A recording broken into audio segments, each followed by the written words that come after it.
everybody, I'm going to go over epoxies here. So when you do epoxies, people are going to ask, 99% of the time we're doing epoxies is going to be garages. I'll do a quick bit at the end about if it's indoors or it's a patio or something like that. First thing, every piece of concrete, except for broomed concrete, which looks like a sidewalk, needs to be acid etched or ground. So grinding, you can rent a grinder from a place like Rogers Rental. It ends up being about $500 to rent the grinder, the vacuum, and everything like that. Most commonly, people are going to acid etch. We've had great success acid etching. I've done probably 40 floors with no problems. Acid etching is this stuff here.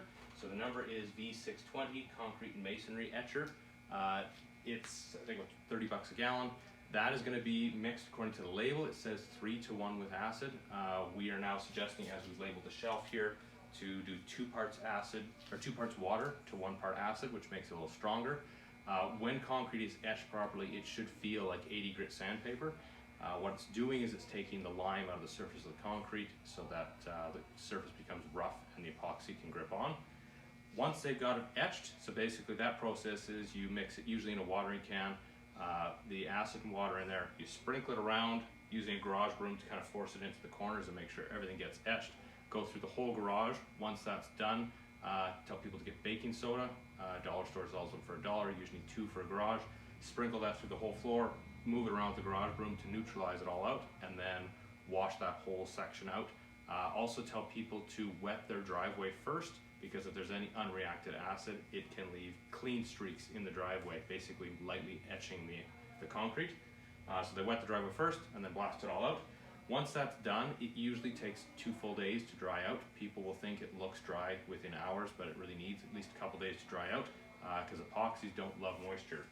After that, we have 2 options for priming. First one is a waterborne. It's the V156, moisture tolerant waterborne primer. That you dump the quart into the gallon. There's room in the gallon because it's only short filled, 3/4. You dump that in, you stir it up, you let it sit for half an hour, you stir it again, and then it's ready to use. This one does about 350 square feet. You can usually stretch it out for a normal double garage. The other one is a solvent-borne instead of a waterborne. The benefit to this can cover more square footage. Usually 600 square feet is not hard to cover. This has a smell versus the waterborne doesn't. The reason to use either or, if it's a smaller garage, I'll often go with this just because it doesn't have the smell. But if it is a bigger garage, I'll go with this. I've used this. I've used both of them and actually had no problems with either. The other thing is if people want to go on to any metal, like up the track on the garage or anything, this can because it's solvent based versus this one can't. Other than that, they function very similar. They're both moisture tolerant, which means they can take slightly damp concrete, but we still ask people to have it dry for 2 days. Basically, both of them work the same, dumping the quart into the gallon, stirring it up, waiting half an hour, giving it a quick stir again, and rolling it out. Both of these products are meant to be rolled almost as thin as they can be. There's not a benefit to putting them on too thick. If you put them on thick, you will just end up waiting longer. It can take more than a day for it to dry out before you can top coat. It can end up taking a couple days. But basically, put your primer on. Once that's done, the concrete will be kind of dark. It'll be a little uneven looking because wherever it's rolled thicker or thinner. Once they've done that, then they have a choice of either a product that'll be their top coat or a mid coat if they're using a clear. When you go to the next coat, those are all going to be epoxies. So starting with the waterborne, so the V440 is the waterborne amine epoxy. That one is a 1 gallon kit, so it has a quart that dumps into the gallon. That is the only epoxy that we can do any of the Benjamin colors. There'll be formulas, they tint on the round older style tinter. They are good for basements, shops, things that are going to occasionally see a lot of traffic, or occasionally see a vehicle. If they're going to be in somebody's garage where they're getting salt dragged in every day, it should be top coated with something else because it's just not strong enough to hold up on its own. If somebody wants to top coat, we'll go over those at the end, but if they don't want to top coat, we have to leave the waterbornes and go into solvent borne. The most cost effective is the V400, which is polyamide epoxy. That is a 2 gallon kit. So you have a gallon of A and a gallon of B. What we tell people to do with this for a double garage is take half of can A and half of can B, mix them into an empty gallon, stir them up, roll them out. Again, it has to sit for half an hour. You stir it up, stir it together, let it sit for half an hour, stir it again, and then roll it out. That's their first coat. It will be a little bit uneven and patchy. Then they come back the next day, mix the remnants of the gray color into the clear, which is the catalyst, because if anything, you want more catalyst to the base. You don't want the other way around, or you can have really slow curing or improper curing. But that is meant to be a 1-to-1 ratio. People want to stick as close to that as they can. So that's basically prime and 2 coats. That floor holds up very well by itself. Honorable double garage, you're 400, 450 by the time you get all your acid and primer, epoxy, and tools. So that's a pretty efficient way, and probably the most common way we do a garage. If people say they've got a lot of deteriorated concrete, spalling, little bits of concrete missing, this will not fill, and neither will the water base. You have to go to 100% solids. The difference between 100% solids versus these other ones, the other ones rely on not only a chemical cure but also evaporation, and that's why the solvent-borne V400 has quite a bad smell. The water base does not have a bad smell, and neither does 100% solids. 100% solids, there's really nothing evaporating, even though it has lots of solvents in it. It is totally a chemical cure. So the benefit of a chemical cure, you can pour it 10 feet deep and it'll cure all the way because it doesn't need anything to evaporate. So that's why that's the proper product to use when people are missing concrete, where they've got spalling where the tires are, which is where the concrete becomes rough and loses that surface. That's where you can level off big sections of concrete with epoxy.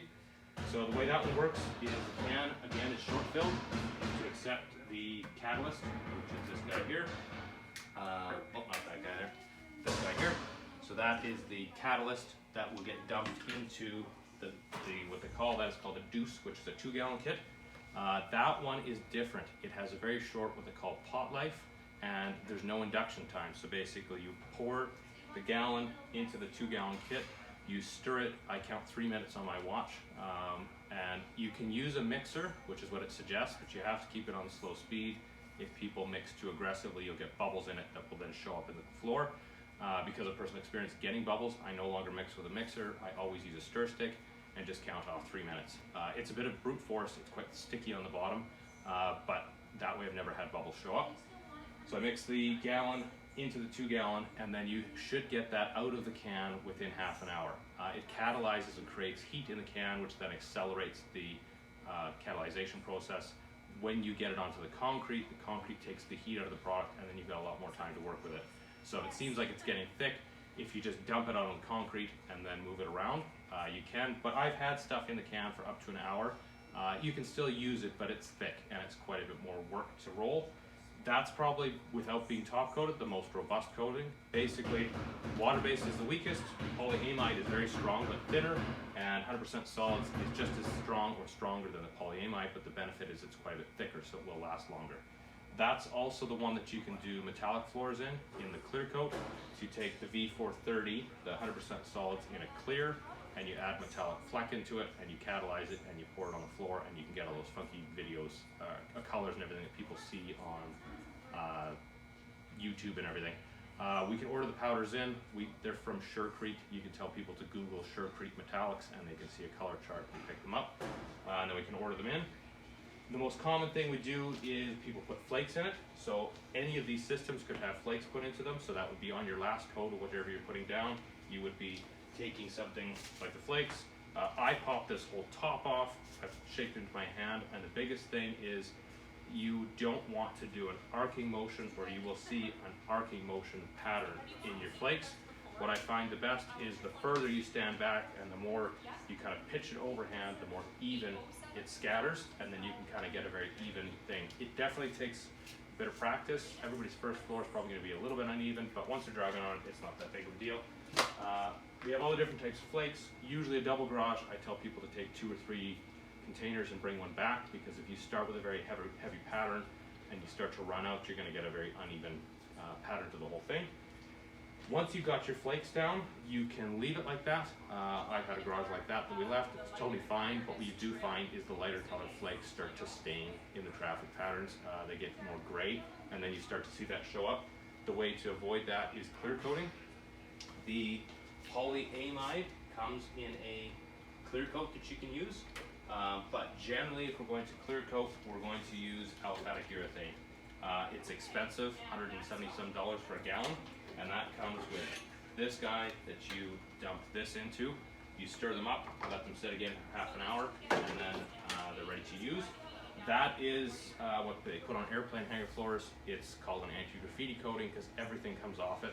You could spray paint straight on that floor, take lacquer on a rag, and basically dissolve the paint without affecting the floor.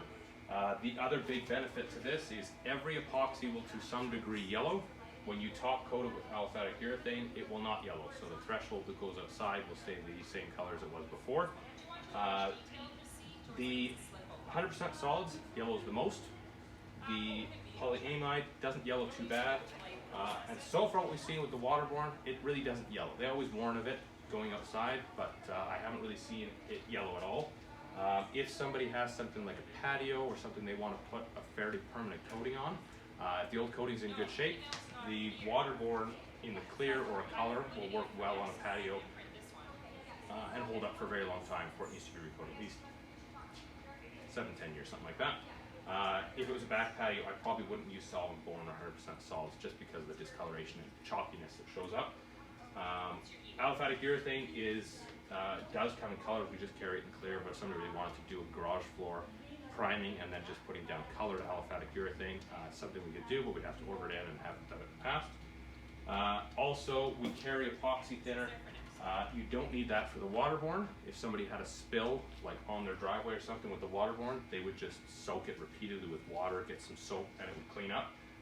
But if you spilled the polyamide 100% solids and you need to get it cleaned up, you need epoxy thinner. We don't suggest that people clean their tools with epoxy thinner because it's 47 bucks a gallon. You might as well just toss your tools at the end.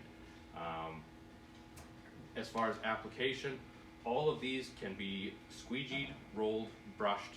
I haven't really found anything that's a problem other than we always suggest the rollers are the Nora tradition ones. Nora assures that those are an epoxy safe glue that's on those that won't get dissolved, and that's been our experience. So those are the Nora traditions.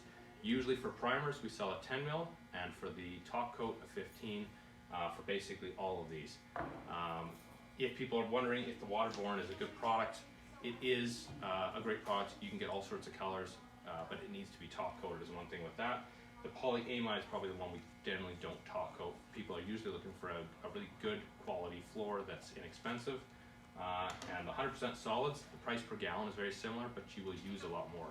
In a normal double garage, you'll use one kit of polyamide, which is 2 gallons worth. In a normal double garage with 100% solids, I usually find I'm going into the third kit. So quite a bit more product going down, but you're putting on a very thick coating, so a much more robust coating that should last longer. But that being said, what's in my dad's garage, I think it's on 16 years, is this one, and it's held up very well. It's just starting to dull where you drive, but none of it's come up. And that probably does everything for epoxy.